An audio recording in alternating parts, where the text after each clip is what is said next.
In the last lecture, we broke our app by moving the components into the containers folder, because now we're going to load them as pages through routing, and that really turns them into containers because they're no longer included by some other component.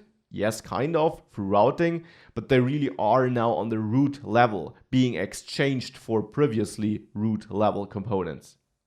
So with that, let's work on the posts component, which is the one component we're now missing. I'm going to grab the section here, class name posts, and put it into my posts component, which I'll create with the class keyword, class posts extends component. Now, therefore, we need to import both React and component from React. And now here we need a render method where in the end we simply return some JSX, that section I just copied. Now, posts, of course, doesn't exist here because we created that dynamically in the block component. So let's fetch all that code here where we create posts, and let's move that into the render method now. This, on the other hand, now depends on the state of this component. So we should manage the state for the posts in the posts component. Makes sense, I guess. So let's quickly take the state here from the block component.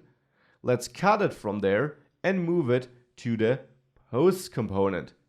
And there we now have our posts array, an error, and the selected post ID. Now I am going to remove that part of the state.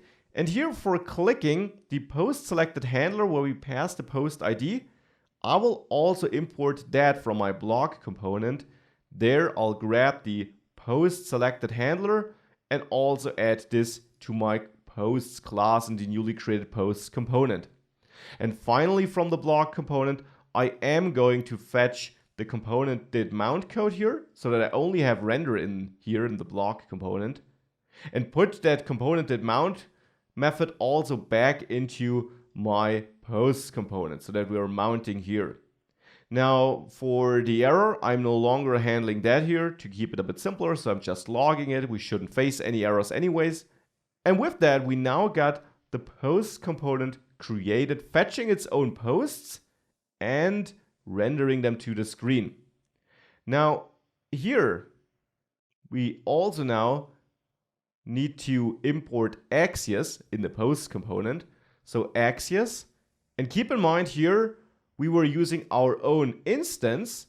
So let's point to that instance. So from, and now we have to move up all the way to the top so that we can import from that Axios file.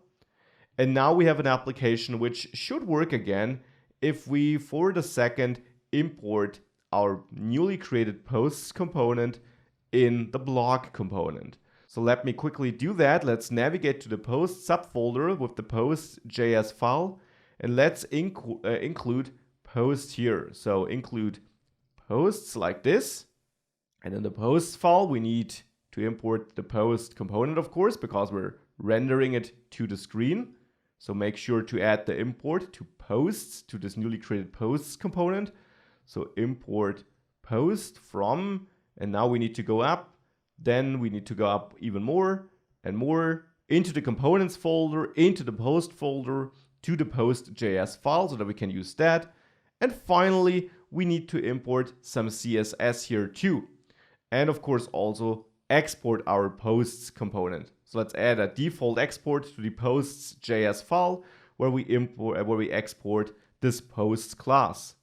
Now for the CSS again, here in the block CSS, we have that posts class.